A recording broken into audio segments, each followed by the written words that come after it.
Look at this land, from the snow-capped peaks of the Alborz Mountains to the scorching emptiness of the Dasht-i Kavir, from the ancient forests of the Caspian shore to the golden plains where wheat has grown for 10,000 years. This is Iran. But to truly understand it, you must hear its older name whispered on the wind, Persia. How did a land of desert and mountains give rise to one of the world's greatest civilizations? How did a people scattered across harsh terrain forge an empire that stretched from Egypt to Central Asia? What secrets lie buried beneath the ruins of Persepolis? And perhaps most haunting of all, how does a civilization survive when empires crumble? When conquerors come and go, when history itself seems determined to erase your name from memory? This is not merely a story of kings and battles. This is the story of human resilience written across 30 centuries, of poetry that outlasted sword blades, of ideas that shaped 3 continents, of a people who, time and again, took the fragments of destruction and built something extraordinary. Welcome to Persia. Our journey begins where all journeys begin, in the dust of prehistory, where the first sparks of Iranian civilization flickered to life. Before there was Persia, there was Elam. 4,000 years before our common era, in the southwestern lowlands where the rivers met the sea, the Elamites built cities of baked brick and developed a written language that still puzzles scholars today. They traded with Mesopotamia, fought with Babylon, and created art so sophisticated that modern viewers catch their breath in museums. To the north and east, in the rugged Zagros Mountains, another people were rising, the Medes. They were warriors, horse riders, mountain folk who learned the art of empire from their Assyrian neighbors and then surpassed them. By the 7th century BCE, the Medes had built an empire stretching from central Iran to the gates of Anatolia. They established the first great Iranian capital at Ecbatana, modern Hamadan, where 7 concentric walls of different colored stone rose from the plain, a rainbow fortress visible for miles. Yet the Medes, for all their power, were merely the foundation upon which something greater would be built. Enter Cyrus. In 559 BCE, a young man named Cyrus II inherited a small kingdom in Anshan, a vassal state of the Medes. Within 20 years, he would be known as Cyrus the Great, founder of the Achaemenid Empire, the largest empire the world had ever seen. But what made Cyrus different? What transformed a mountain chieftain into a legend that would inspire Alexander the Great himself? The answer lies not just in military genius, though he had that in abundance. Cyrus understood something that few conquerors before or since have truly grasped. Empire is not built by destruction, but by inclusion. When Cyrus entered Babylon in 539 BCE, he did not burn the city. He did not slaughter its people. Instead, he performed the sacred rituals of Babylonian kingship, paying homage to the god Marduk. He freed the Jewish exiles who had languished in Babylonian captivity for 50 years, allowing them to return to Jerusalem and rebuild their temple. The Hebrew Bible remembers him as God's anointed, perhaps the only Gentile to be so honored. Imagine for a moment being among those Jewish exiles. Your grandparents were dragged from Jerusalem in chains. You've grown up hearing stories of a homeland you have never seen. And then a Persian king, a foreigner, a stranger opens the gates and says, "Go home, take your sacred vessels, rebuild your temple, and know that I, Cyrus, will pay for it." This was not weakness, this was wisdom. Under Cyrus and his successors, the Achaemenid Empire created the first true world civilization. From the Indus Valley to the Mediterranean coast, from the Caucasus to the Persian Gulf, diverse peoples lived under a single administration. The royal road stretched 1,677 miles from Susa to Sardis, a journey of 90 days reduced to 7 by the empire's postal system. The Angarium. Neither snow, nor rain, nor heat, nor gloom of night stays these couriers from the swift completion of their appointed rounds. Words written about Persian messengers that would later adorn New York's postal headquarters. But empires are not made of roads alone. They are made of people. Meet Pharnaces, a landowner in Lydia, recording his business transactions on clay tablets in Elamite script. Meet Irdabama, a wealthy female entrepreneur who managed vast agricultural estates and textile workshops. Her seal impressions found from Persepolis to Susa, evidence of a business empire that rivaled any modern corporation. Meet the workers who built the Great Terrace at Persepolis.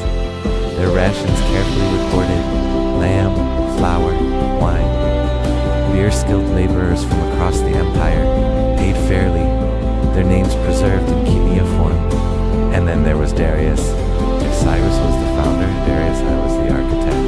He came to power in circumstances that remain mysterious. Was he a legitimate heir or a brilliant usurper? The Byzantine inscription, carved high on a cliff face in 3 languages, tells his version, how he defeated 9 rival claimants, how he was chosen by Ahura Mazda, how he established order across the empire. But Darius was more than a propagandist, he was a reformer. He divided the empire into 20 satrapies, each governed by a satrap but monitored by royal inspectors, the eyes and ears of the king. He standardized coinage, creating the daric, a gold coin so pure it became the dollar of the ancient world. He built a canal linking the Nile to the Red Sea, a precursor to the Suez.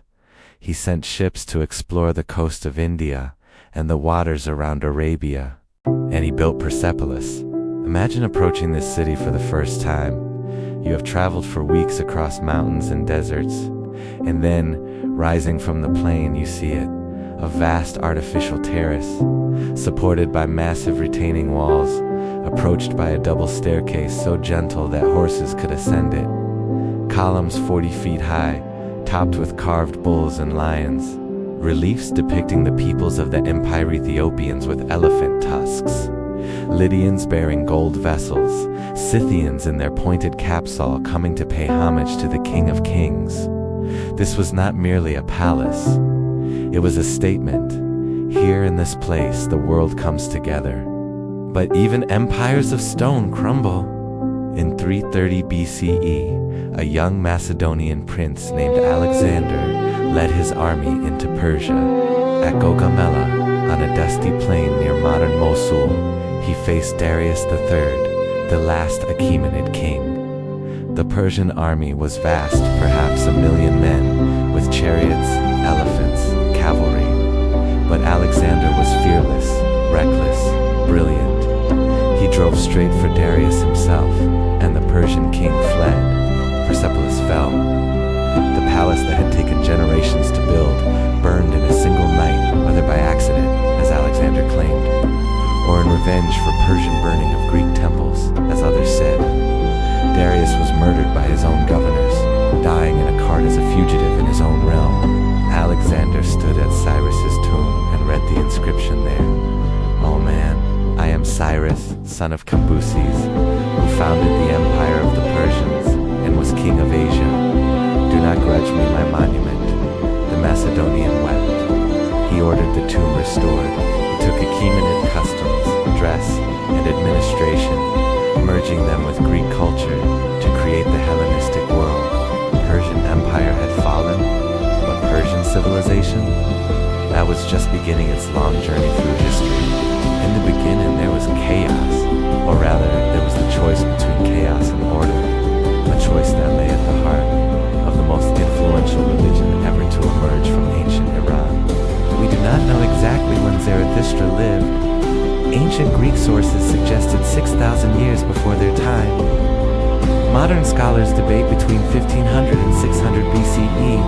What we know is that somewhere on the Central Asian steppes, or the Iranian plateau, a priest named Zoroaster, or Zarathustra, in the Old Tongue received a revelation that would reshape human thought.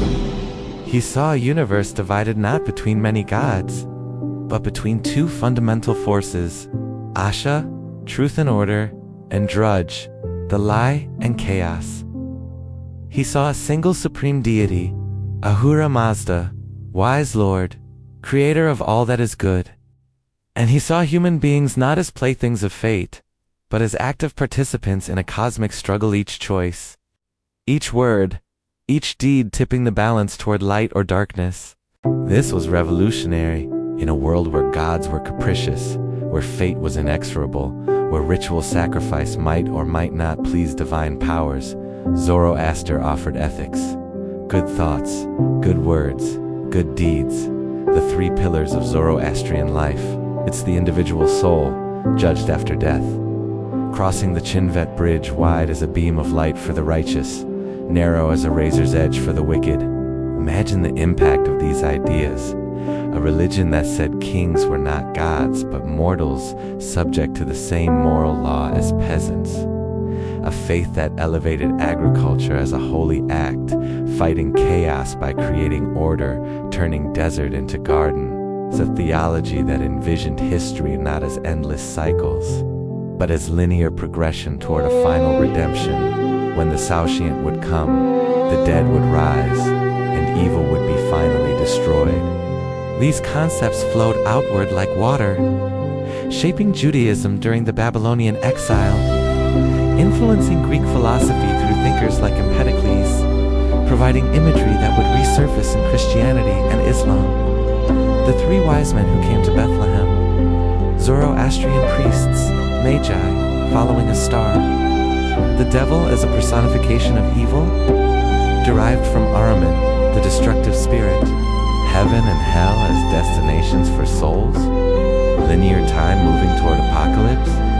All of these have Persian roots, but religion was only one thread in the rich tapestry of Persian culture. The Silk Road, though it would not be named so for millennia, already carried goods and ideas across the Iranian plateau. Chinese silk reached the Mediterranean. Roman glass traveled to China. Indian spices, Arabian incense, Egyptian papyrus all passed through Persian hands. And with goods came knowledge. The Achaemenids established the first known postal system. They developed Qanats underground channels that brought water from mountains to plains, turning desert into farmland, some of which still function today after 3,000 years. They created the first charter of human rights, the Cyrus Cylinder, now in the British Museum, recognized by the United Nations as an ancient precursor to modern declarations. After Alexander, under the Seleucids and then the Parthians, Iranian culture absorbed Greek science while maintaining its distinct identity. The Parthian, shot facing backward on a galloping horse to fire an arrow, became legendary. Their heavy cavalry, the cataphracts, were the tanks of the ancient world, inspiring Roman imitation. But it was in the realm of ideas that Persia truly flourished. The Parthian period saw the compilation of the Avesta, Zoroastrian sacred texts preserved through centuries of oral transmission. It saw the rise of Mithraism, a mystery cult centered on the god Mithra, which would spread throughout the Roman Empire, influencing early Christianity, becoming so popular that the church had to establish December 25th as Christmas to compete with Mithra's birthday. Meet Berdia, a scribe in Ecbatana, copying Greek philosophical texts into Aramaic script. Meet Roshanik, a noblewoman who endowed a fire temple and managed estates across 3 provinces.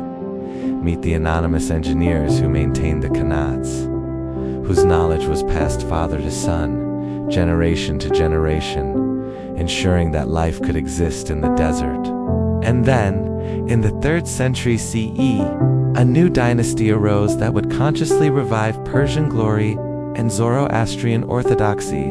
The Sassanids, Ardashir I, descended from the priestly house of Sazan, overthrew the last Parthian king and established an empire that saw itself as the direct successor to the Achaemenids. The Sassanids' centralized power revived Zoroastrianism as a state religion and created a culture so brilliant that it rivaled Rome itself.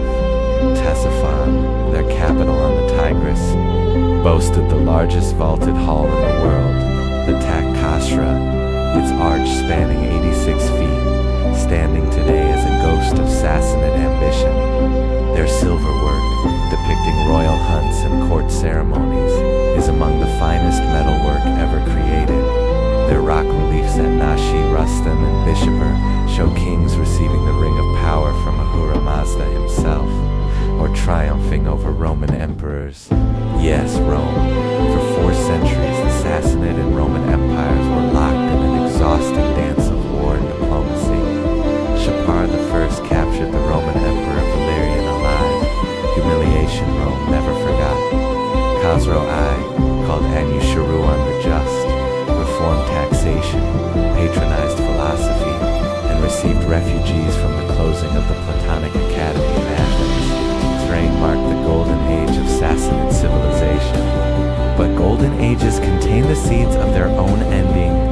The same Khosrow who built hospitals and bridges also persecuted religious minorities, Christians, Jews, Manichaeans.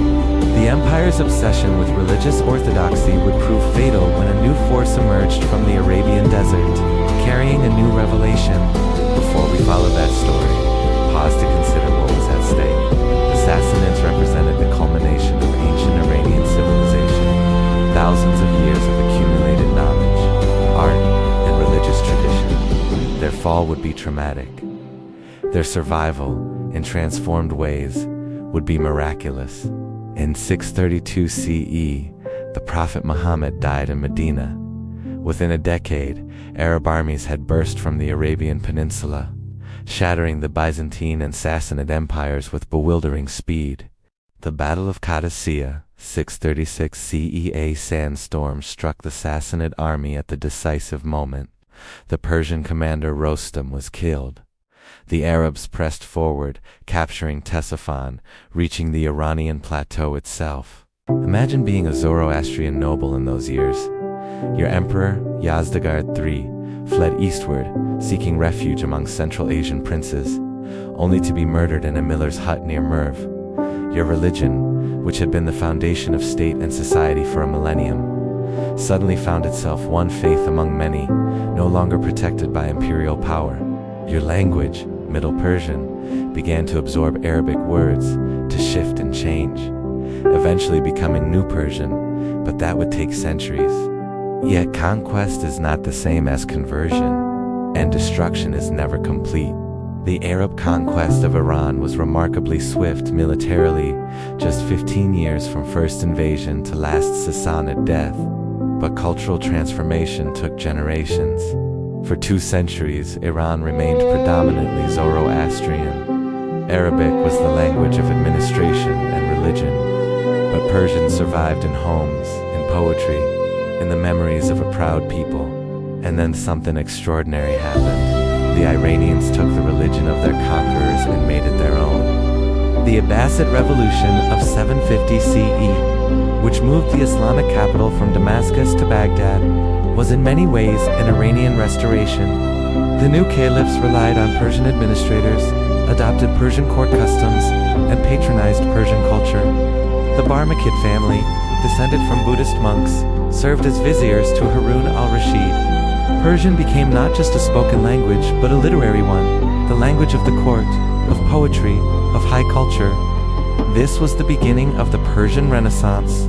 By the 10th century, Persian poets were creating works that would define the literary tradition for a millennium.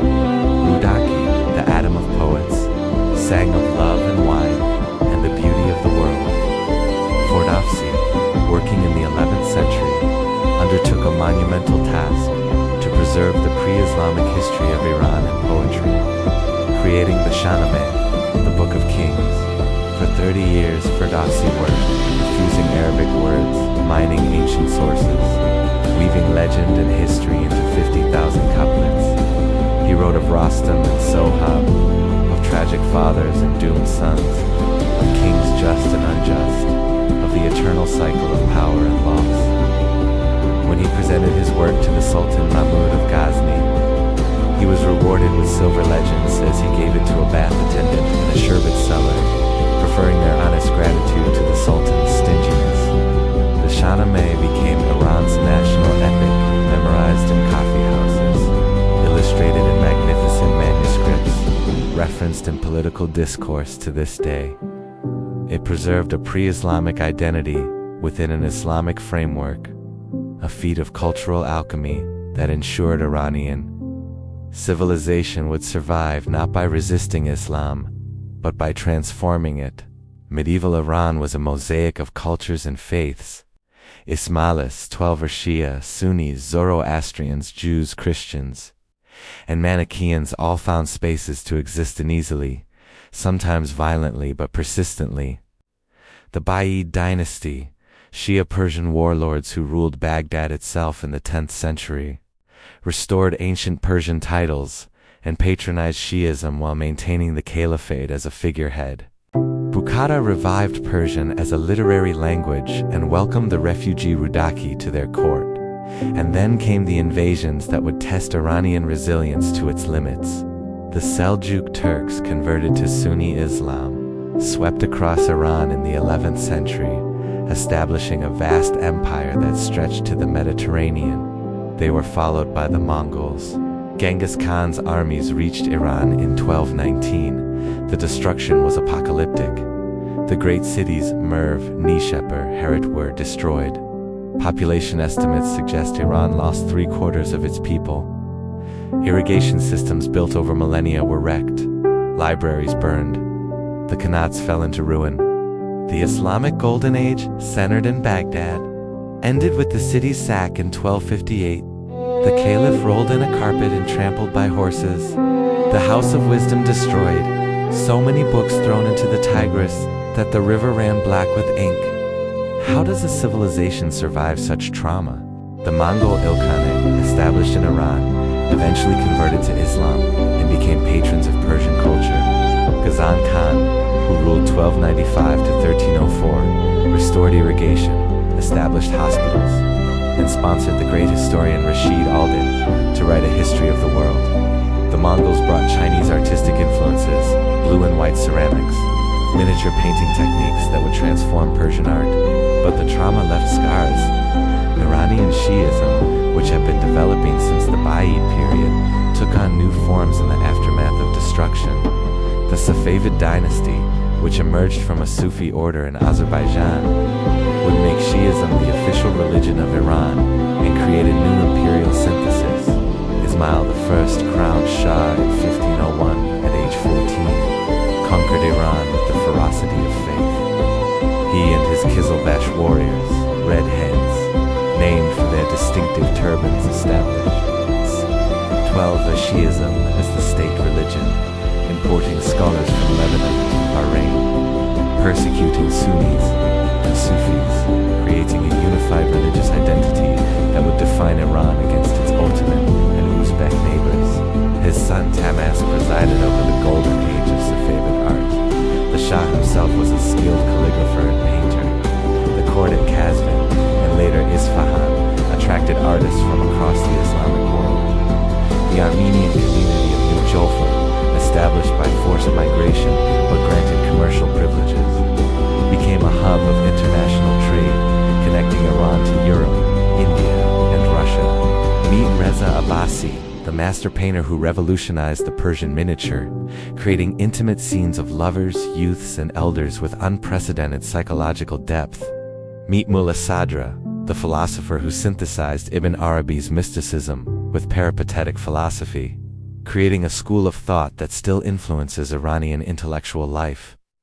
Meet the unnamed women who wield carpets of such intricate beauty that they are now displayed as paintings in museums worldwide. And then there was Abbas the Great, ruling from 1588 to 1629. Abbas transformed Isfahan into one of the world's most beautiful cities. The Maidan-e-Naqsh-i-Jahan, pattern of the world's square, remains one of the largest city squares on earth, framed by the turquoise dome of the Shah Mosque, the delicate portal of the Sheikh Latfala Mosque, and the monumental entrance to the bazaar. The Alaverdi Khan Bridge, 33 arches spanning the Ziande River, still carries pedestrians between the Armenian and Muslim quarters. But the Safavid Golden Age, like all golden ages, contained contradictions.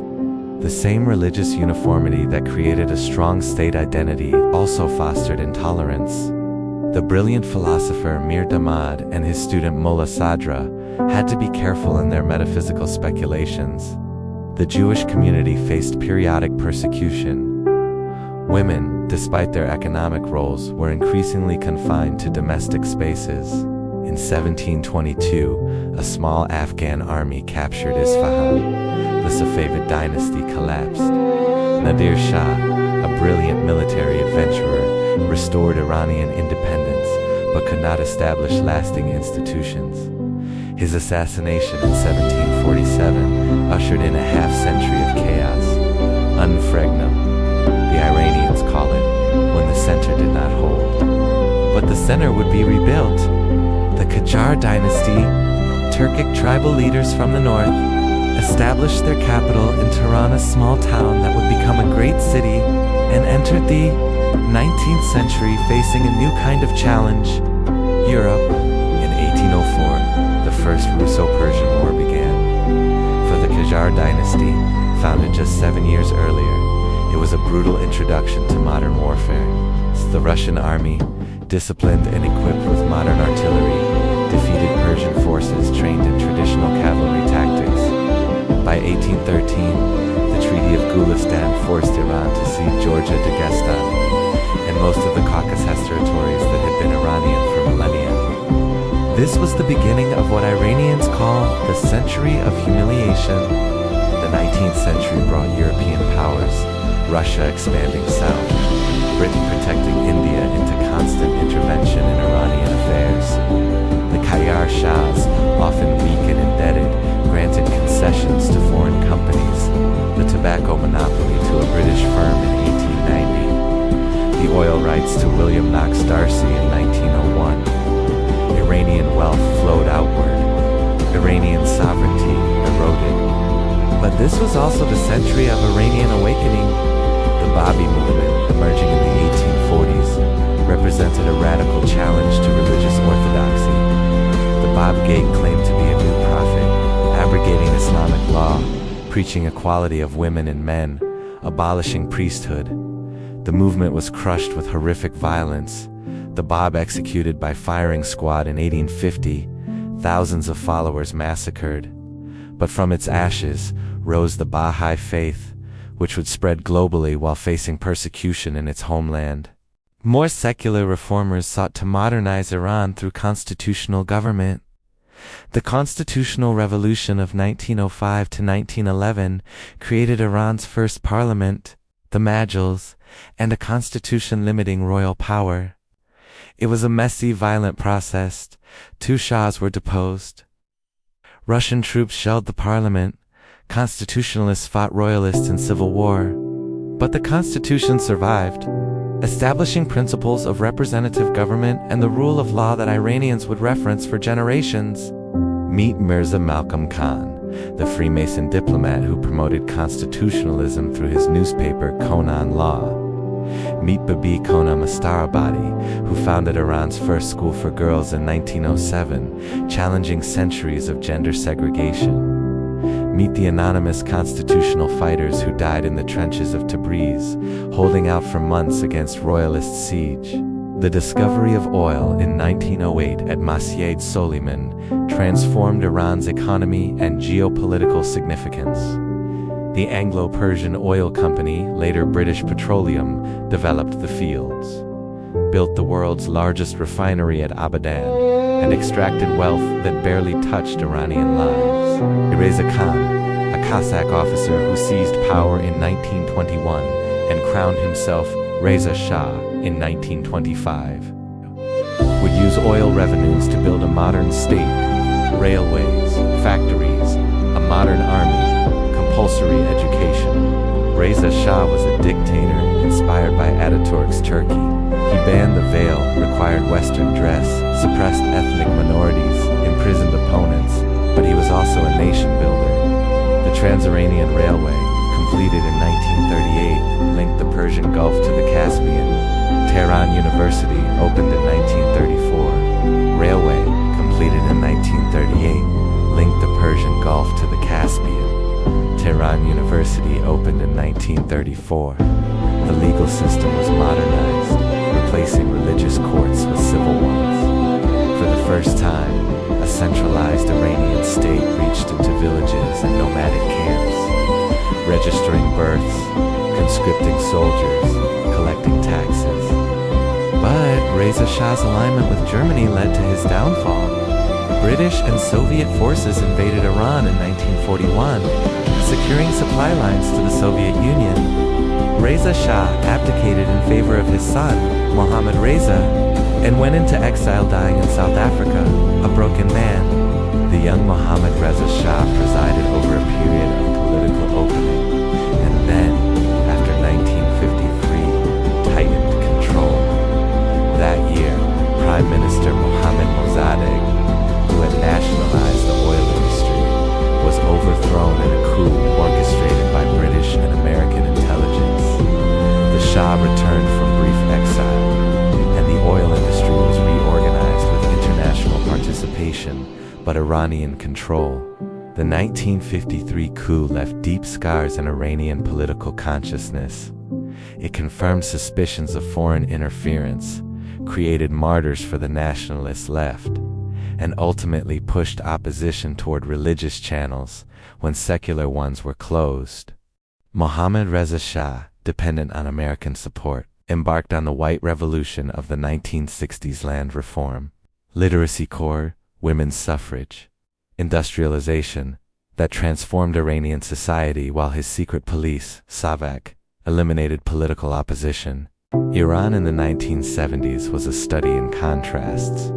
Tehran was a booming metropolis of 3 million, with skyscrapers, freeways, and a growing middle class educated in Europe and America. The economy grew at double-digit rates. Women attended university in unprecedented numbers. The arts flourished: cinema, literature, modernist painting. But inequality grew too. The countryside emptied as mechanized agriculture displaced tenant farmers. Traditional merchants, the bazaar class, respected royal corruption and foreign economic dominance. Religious leaders, led by Ayatollah Khomeini, exiled in Najaf, preached against the Shah's authoritarianism, his ties to Israel and America, his disregard for Islamic values.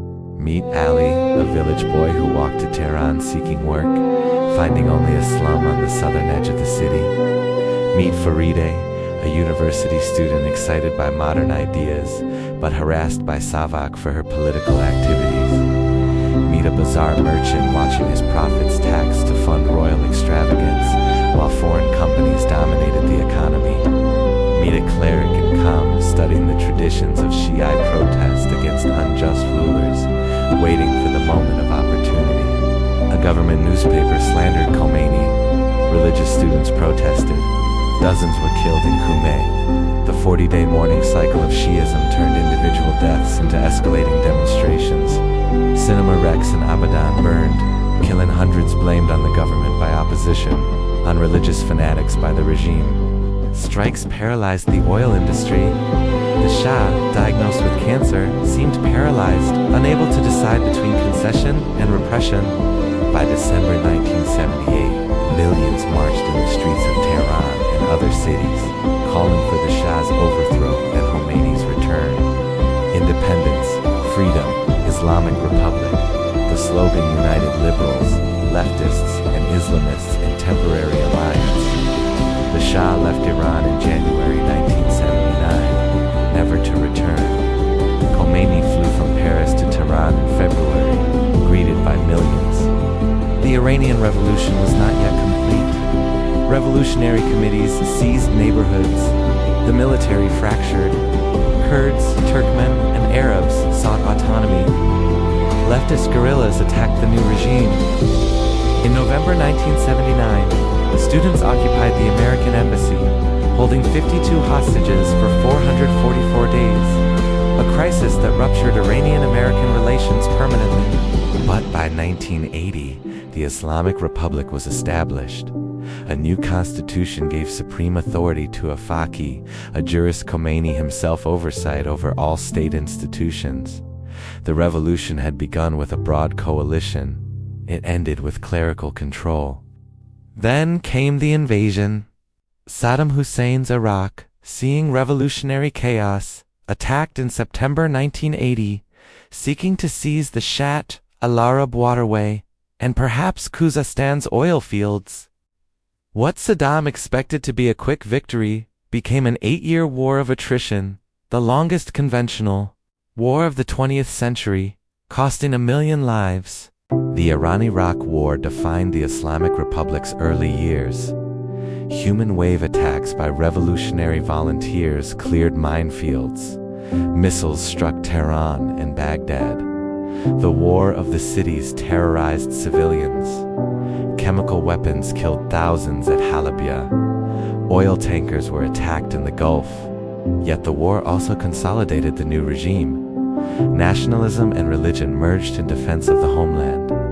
Revolutionary organizations like the Revolutionary Guards Pasdaran gained military experience and economic power.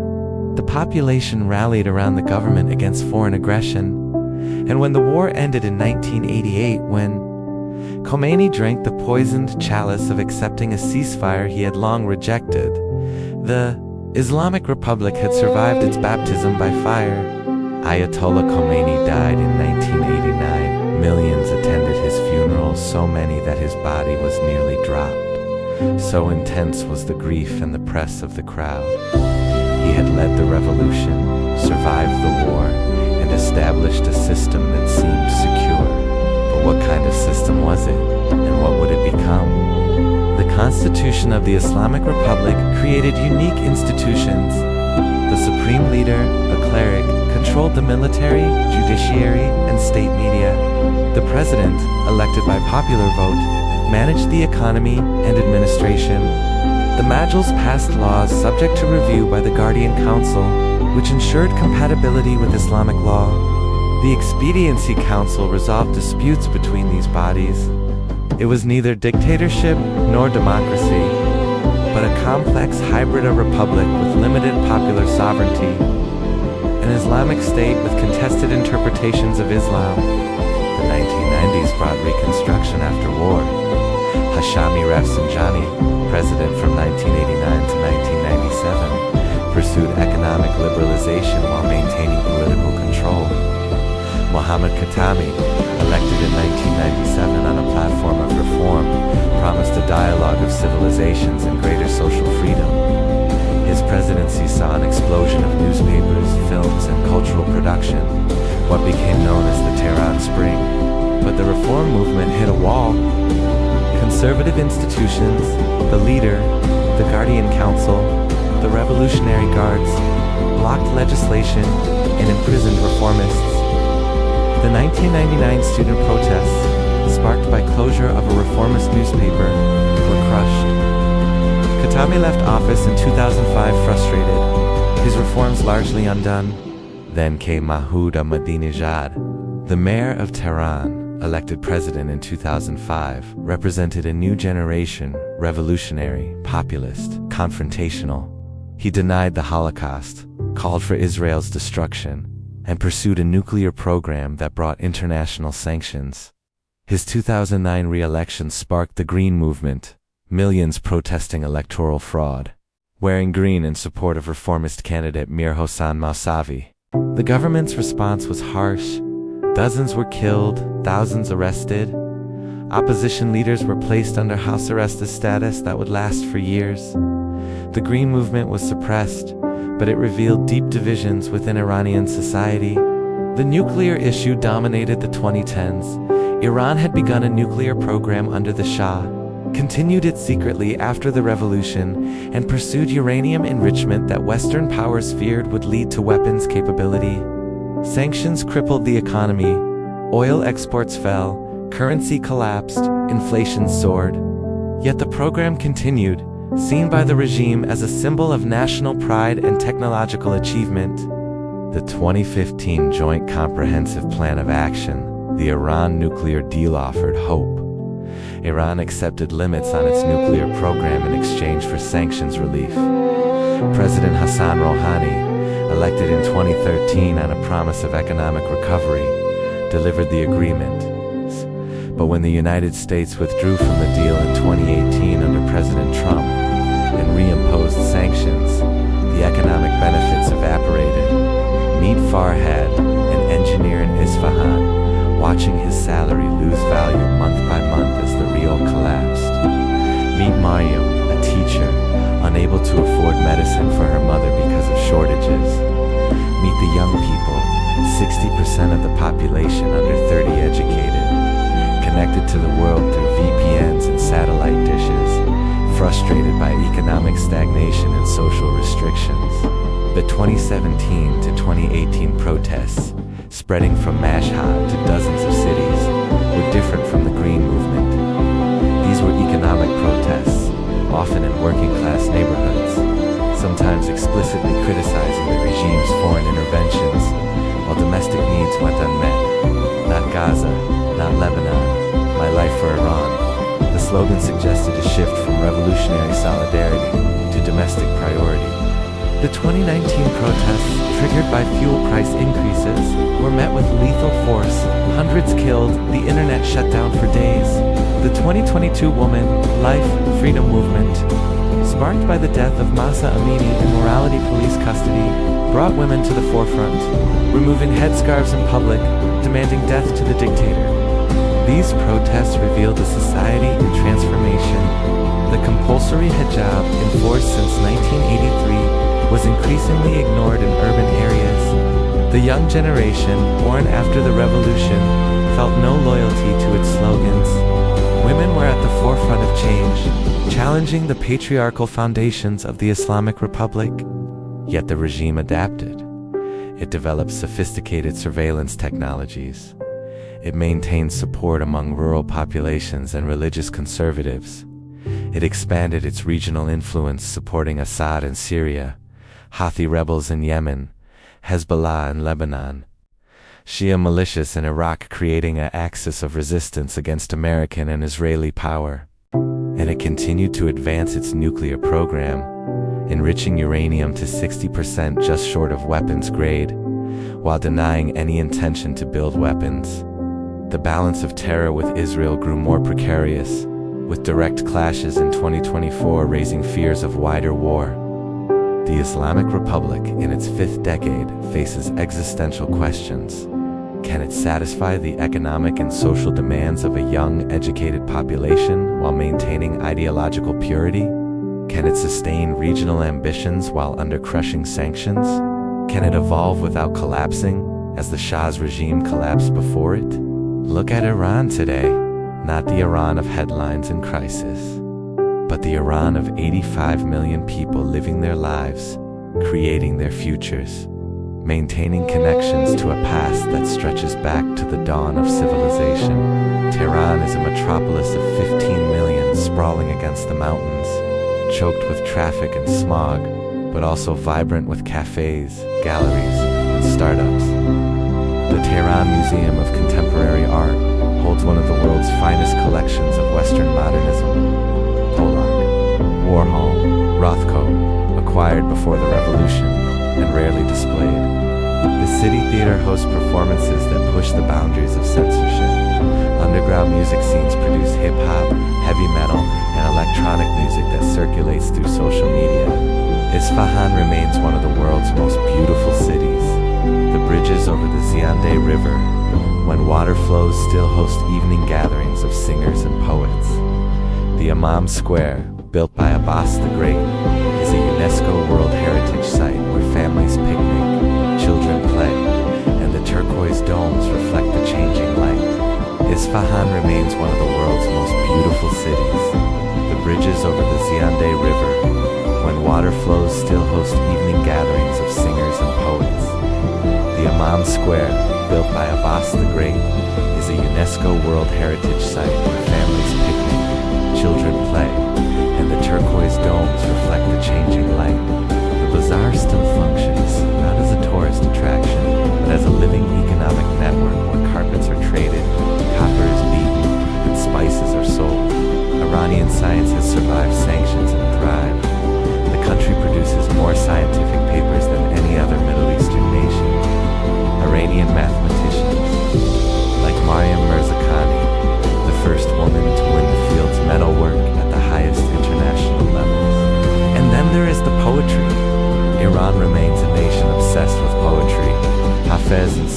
not historical figures, but daily companions, consulted for guidance, quoted in conversation, memorized by heart.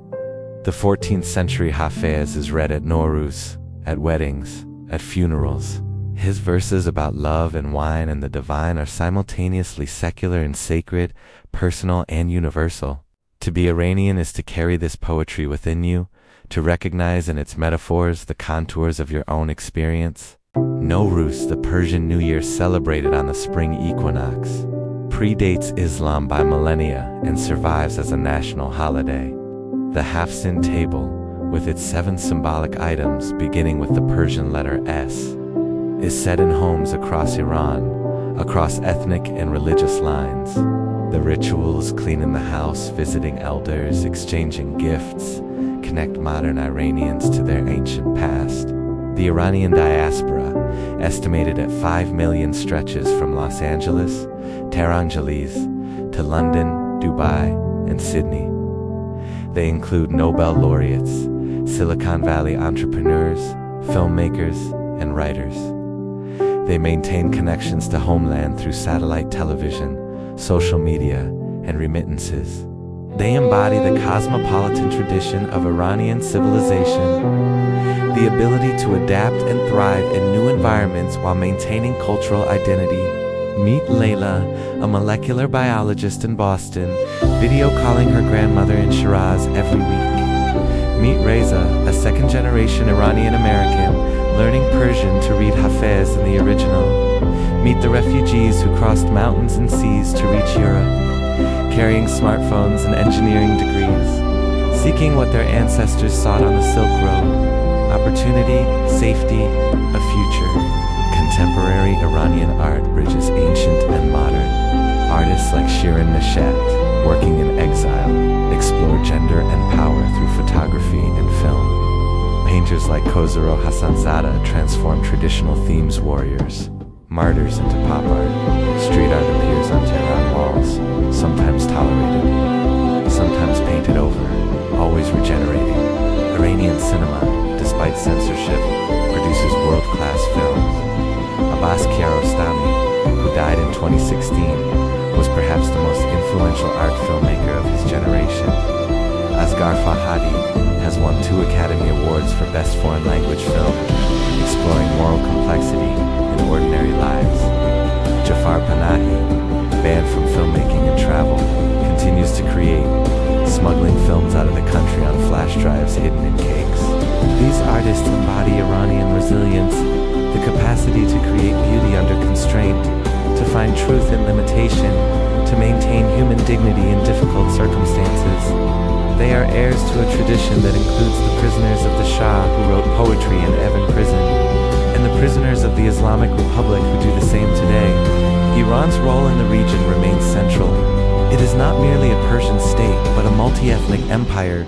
Persians, Azeris, Kurds, Lurs, Arabs, Baluchis, Turkmen, each with their own languages and cultures, held together by a shared history and a Persian language public sphere.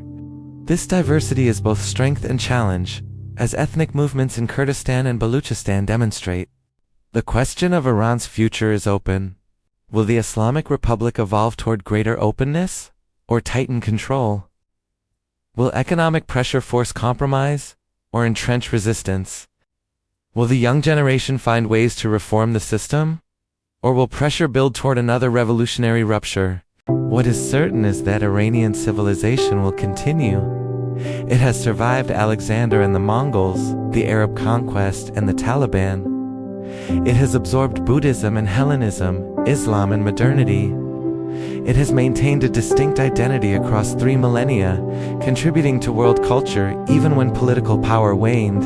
We began in the desert wind, and we end there. But what have we learned? What does the long arc of Iranian history teach us about civilization, resilience, and the human spirit? First, that empire is temporary, but culture is enduring.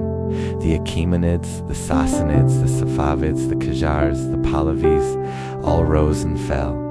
Each left traces: Persepolis, Naqshi Jahan, Golstan Palace. But more enduring than stone is the Persian language, which has evolved but never been broken. More enduring than dynasties is the tradition of poetry, philosophy, and art that has given Iranian civilization its distinctive character. Second, that identity is fluid but persistent. Iranian culture has been Zoroastrian, Buddhist, Manichaean, Sunni, Shia, secular. It has spoken Middle Persian, New Persian, and dozens of other languages. It has absorbed Turkish, Mongol, Arab, and European influences. Yet through all these transformations, something recognizably Iranian has persisted. A certain aesthetic sensibility, a philosophical orientation, a way of being in the world. Third, that resilience is not passive but active. Iranian history is not a story of a people simply enduring conquest, but of actively transforming their conquerors. The Arabs brought Islam.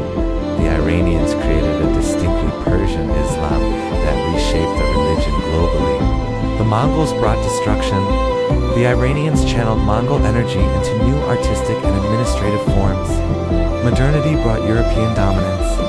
Iranians engaged selectively, adopting what served their purposes while resisting cultural assimilation. Fourth, that the relationship between tradition and modernity is not zero-sum. The most vibrant periods of Iranian history, the early Abbasid era, the Safavid Golden Age, the Constitutional period, even the revolutionary years, have been those when creative individuals synthesized old and new, finding in tradition resources for innovation. And finally, that civilization is a collective achievement.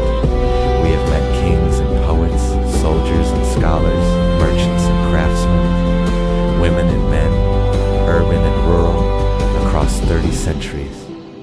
Iranian history is not merely the story of Cyrus or Khomeini, of Ferdowsi or Kiarostami, but of millions of ordinary people whose daily choices to speak Persian, to celebrate Nowruz, to weave a carpet, to write a poem, have maintained a civilization against all odds. Iran stands today at another crossroads. The challenges are immense: environmental degradation, water scarcity, economic stagnation, political repression, generational change. The opportunities are real: a young, educated population, rich natural resources, strategic location, deep cultural reserves. Whatever happens, Iran will continue to be what it has always been, a civilization that confounds easy categorization, that resists reduction to headlines and stereotypes, that maintains its complexity and dignity through history's storms. 30 centuries ago, a Persian king declared that he would not be forgotten. Cyrus's tomb still stands, simple and dignified, at Pasagadi. But his true monument is larger. It is the living culture of Iran, the persistence of Persian identity, the contribution of Iranian civilization to human achievement. This is Persia, this is Iran, a land of desert and mountains that gave rise to one of the world's greatest civilizations. A people who took the fragments of destruction and built something extraordinary. A story that continues, written anew each day by those who call this ancient land home. The wind still blows across the Dasht-e Kavir, the mountains still stand, and the people of Iran still create, still struggle, still hope. The story is not over.